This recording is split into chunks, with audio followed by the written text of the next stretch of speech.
Assalamualaikum warahmatullahi wabarakatuh. Apa kabar anak-anak milenial? Pada kesempatan kali ini, Halid TV akan membahas prediksi soal ujian sekolah matematika kelas 9 sesuai dengan kisi-kisi tahun 2022. Jangan lupa like, komen, dan share video ini ya.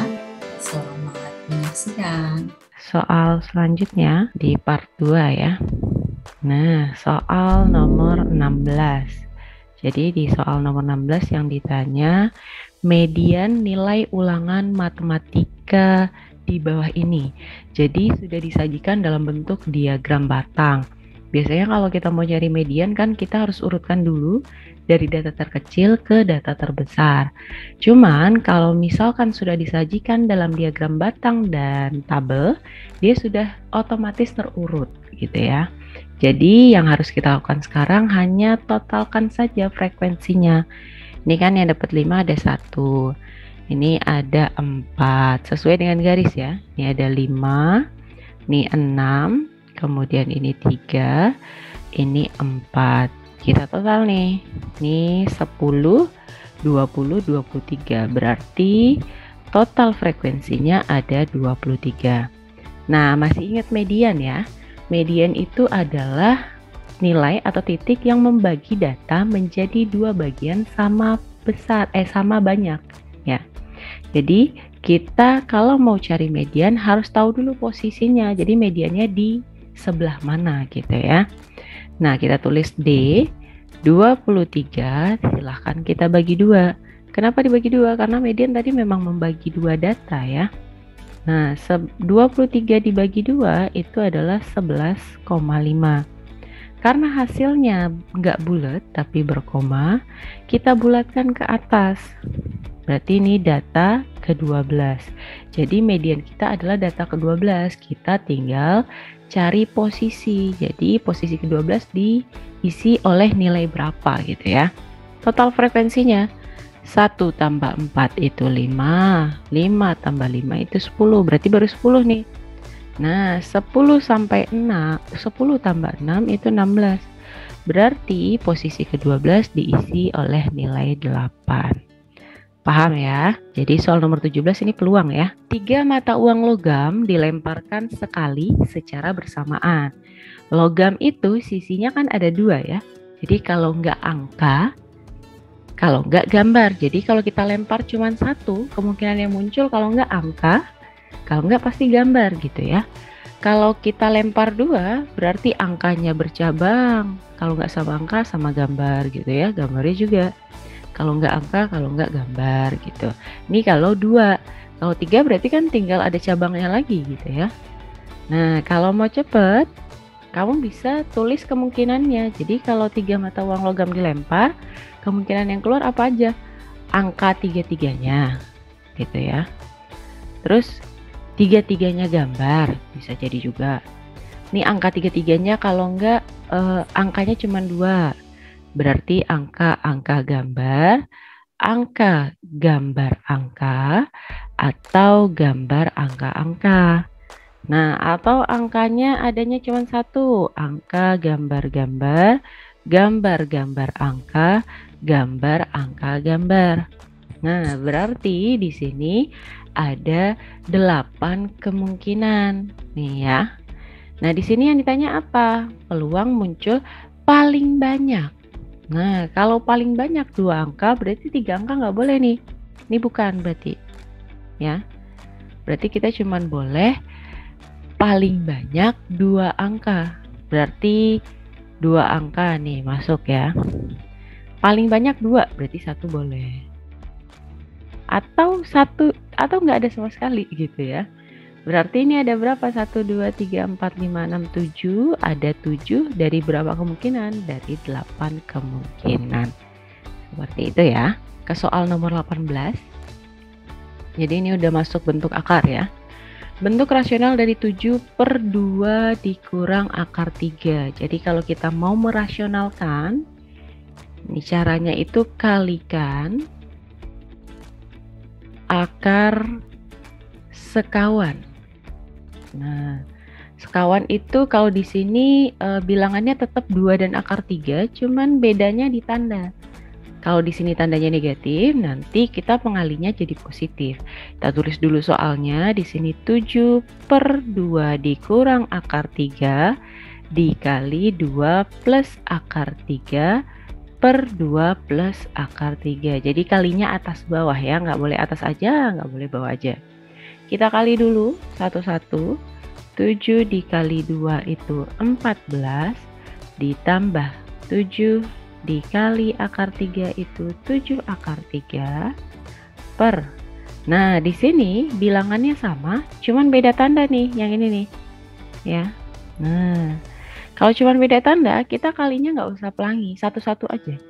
2 kali 2 itu 4, negatif kali positif negatif, akar 3 kali akar 3 itu 3. Nah, 4 kurang 3 kan 1 ya, berarti hasilnya 4 plus 7 akar 3. Paham ya? Nah, soal nomor 19 itu adalah bentuk pangkat ya. Jadi kalau ketemu bilangan terus ada pangkatnya pecahan nih, 1/4, 3/4 gitu ya. Berarti bilangan yang di dalam itu kita harus rubah jadi bilangan berpangkat dulu supaya nanti pangkatnya bisa dicoret. Jadi pangkat pecahan udah nggak ada lagi gitu ya. Kita tulis dulu 5, 81 berarti kita rubah. Perubahannya itu misalkan saya kan ingatnya 81 cuma 9 pangkat 2, sebenarnya boleh ya. Cuman memang akan ada beberapa tahap pengerjaan. Kalau misalkan bisa disesuaikan dengan pangkat, disesuaikan tuh maksudnya ininya ya. Nah, ini kan di bawahnya penyebutnya 4 ya. Berarti kita rubahlah 81 jadi bilangan berpangkat 4. Nah, 81 berarti 3 pangkat 4. Dia pangkat 1/4. Nah, 16 itu kita rubah jadi 2 pangkat 4, pangkat 3/4 per 225 itu adalah 15 pangkat 2 pangkat 1/2. Kalau sudah seperti ini, kita tinggal coret pangkatnya. Kalau bilangan berpangkat, itu pangkat ketemu pangkat tinggal dikali gitu ya. Nah, ini coret. Nah, tinggal hasilnya aja, berarti 5 dikali 3 pangkat 1 itu 3, dikali 2 pangkat 3 itu 8, per 15 pangkat 1 ya 15 ya. Nah, kita tinggal coret nih. Ini 5 sama 3 kali kan 15 ya. Dibagi 15, berarti jawabannya 8. Gampang ya. Nah, kita masuk ke penarikan bentuk akar. Jadi bilangan yang di dalam akar kita rubah jadi perkalian 2 bilangan, tapi salah satu bisa ditarik akar. 12 kita rubah jadi 6 kali 2. Bisa atau tidak? Tidak bisa ya, karena akar 6 nggak ada, akar 2 juga nggak bisa ditarik. Maksudnya akar 6 nggak bisa ditarik, akar 2 juga nggak. Makanya 12-nya kita rubah jadi 4 kali 3. Kita tulis di sini ya, akar 4 dikali 3 dikurang 48, kita rubah jadi 16 dikali 3. Ya, ditambah 192 itu 36 dikalikan 3. Jadi kata kuncinya 3 di sini ya. 27 kita rubah jadi 9 dikali 3. Yang bisa ditarik akar kita harus keluarkan. Nih. Ini yang bisa ditarik akar. Jadi bilangan kuadrat ya. Akar 4 itu 2, sisa di dalam 3, dikurang. Akar 16 itu 4, sisa di dalam 3. Akar 36 itu 6, sisa di dalam 3. Per akar 9 itu 3, sisa di dalam 3. Nah, operasi penjumlahan atau pengurangan bentuk akar bisa dilakukan jika akarnya udah sama. Ini kan udah sama semua ya. Berarti kita tinggal operasikan biasa aja. 2 dikurang 4, negatif 2. Negatif 2 ditambah 6 itu 4 ya. Berarti 4 akar 3 per 3 akar 3. Nah, yang bisa dicoret dicoret nih. Akar 3 sama akar 3. Ya udah, berarti jawabannya 4/3. Paham ya? Nah, kita lanjut ke 21. 21 kita sudah masuk PK ya, persamaan kuadrat.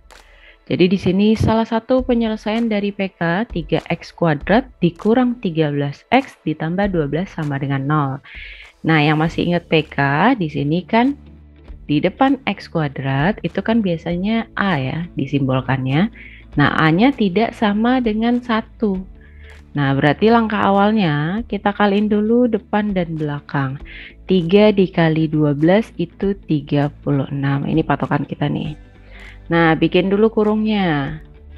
3x, di sini juga 3x. Sama dengan 0 gitu ya. Nah, kita perhatikan tanda di C itu kan positif.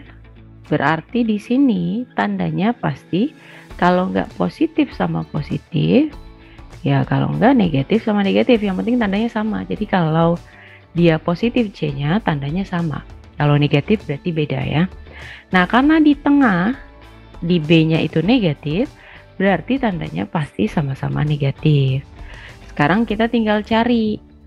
Dua bilangan yang dikali hasilnya 36, karena positif berarti jumlah ya. Kalau dijumlah hasilnya 13. Berapa coba? Iya, 9 dan 4. Karena di sini 3x cuma 1, bukan 9x ya. Kalau kita kali ini 3x kali 3x kan 9x kuadrat. Berarti salah satu ruas harus kita bagi dengan 3. Sesuai dengan depan. Jadi 3-nya cuma 1, yang satu lagi harus hilang gitu ya. Kita bagi 3. Nih, kita bagi biasa gitu ya. Nah, kenapa bukan 3 dan 4? 4 bagi 3 kan jadinya pecahan desimal ya. Nah, kan nggak bulat ya. 3 bagi 3 1, 9 bagi 3 3. Berarti ini jadinya X kurang 3. Di sini 3X kurang 4. Nah, di sini kita baru sampai ke faktor. Sementara dia nyari penyelesaian, berarti kita cari akarnya. Kita keluarin. X kurang 3 sama dengan 0, berarti X sama dengan 3. Atau 3x kurang 4 sama dengan 0, berarti 3x sama dengan negatif 4 pindah ruas jadi positif 4, x sama dengan 4/3. Jadi penyelesaiannya 3 dan 4/3. Jadi nanti tinggal dipilih salah satu di pilihan ganda. 22. Jadi soal 22, sebuah persamaan kuadrat 2x kuadrat dikurang x dikurang 3 sama dengan 0, akarnya P dan Q. Jika P lebih besar dari Q, maka nilai 2P plus Q. Nah, ini sama ya. Kita kaliin dulu nih. 2 dikali 3, jadi cukup bilangannya aja. 2 kali 3 itu 6. Berarti kita tulis dulu kurungnya. Di sini 2x, di sini juga 2x. Nah, kita lihat tanda C. C-nya tandanya negatif, berarti di sini pasti beda tanda ya. Satu positif, satu lagi pasti negatif. Nah, kita tinggal cari 2 angka dikali hasilnya 6. Karena di sini negatif, berarti pengurangan ya. Kalau dikurang hasilnya sama dengan 1, sesuai dengan koefisien B. Nah, 2 kali 3 ya, benar.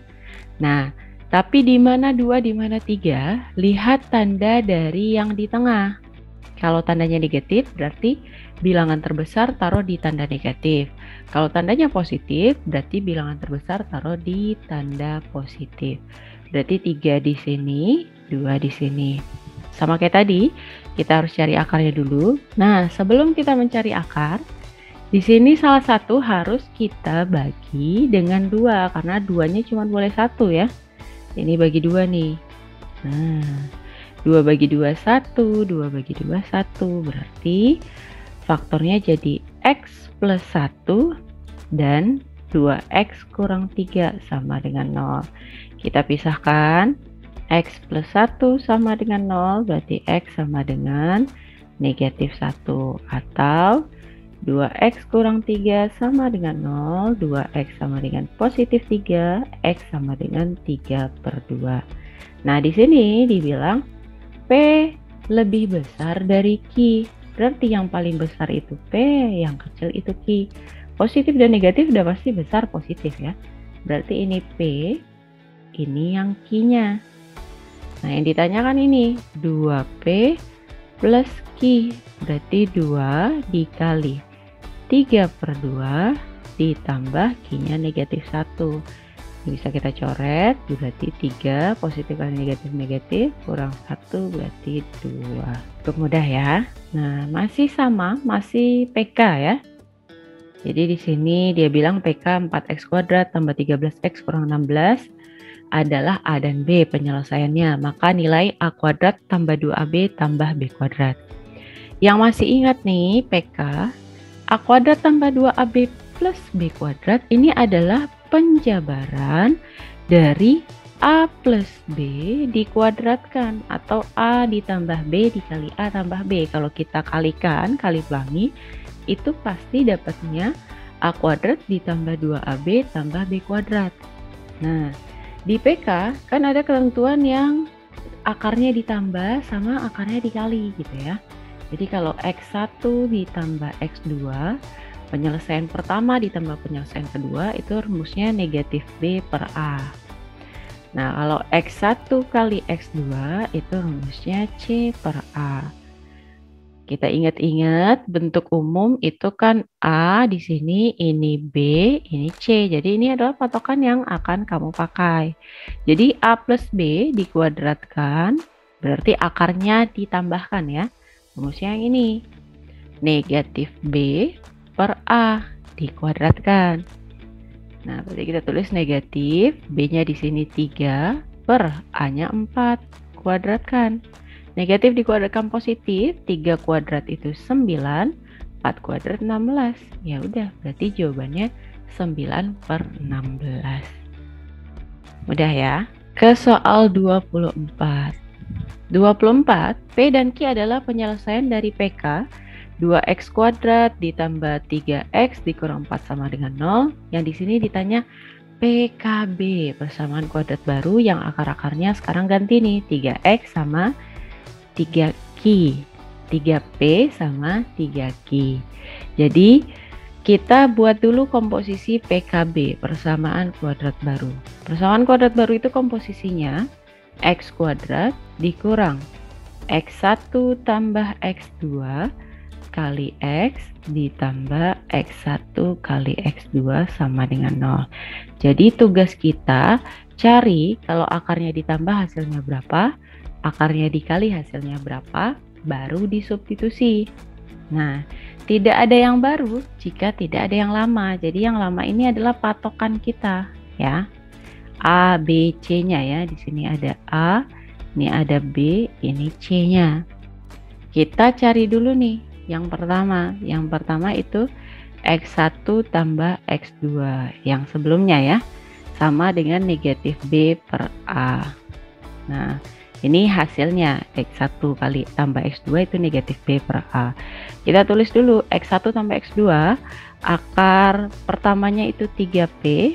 Tambahin 3Q sama dengan negatif B-nya itu 3 per 2 gitu ya. Nah, jika kita mau mencari persamaan kuadrat baru, berarti kita harus cari dulu kalau akarnya ditambah hasilnya berapa, terus akarnya dikali hasilnya berapa, baru kita substitusi gitu ya. Nah, di sini berarti kita cari yang pertama dulu, kita cari X1 tambah X2. X1-nya itu 3P tambah X2-nya 3Q. Distributif, jika ada bilangan yang sama, kita tarik keluar. Di sini sisa P plus Q. Nah, yang masih ingat, kalau akarnya ditambah kan rumusnya negatif B per A ya. Nah, sama dengan 3, di sini negatif, B-nya 3 per A-nya 2. Kita tinggal kali biasa nih. 3 dikali negatif 3, negatif 9 per 2, dapat yang ditambah ya. Sekarang kita cari yang dikali. X1 kali X2 sama dengan 3P dikali 3Q. 3 kali 3 9, P kali Q ya PQ ya. Nah, berarti 9 P kali Q itu C per A. Sesuai dengan yang sebelumnya ya. Berarti 9, C-nya negatif 4 per A-nya 2. Berarti 9 dikali negatif 2 dapat negatif 18. Baru kita substitusi nih ke sini. Jadinya X kuadrat dikurang X1 sampai X2 kita dapat negatif 9 per 2. Di sini jangan lupa X ditambah X1 kali X2 itu negatif 18 sama dengan 0. Negatif ketemu negatif, ini tandanya ya, positif. Positif ketemu negatif, negatif. Jadinya ini X kuadrat ditambah 9 per 2X dikurang 18 sama dengan 0. Supaya persamaan kuadratnya jadi bagus, jadi cantik gitu ya, pecahannya kita hilangkan, sama-sama kita kali 2. 2 kali X kuadrat itu 2X kuadrat ditambah 2 kali 9 per 2, 2-nya hilang, dapat 9, dikurang 2 kali 18, 36, sama dengan 0. Jadi ini adalah persamaan kuadrat baru. Terima kasih sudah menyimak. Assalamualaikum warahmatullahi wabarakatuh.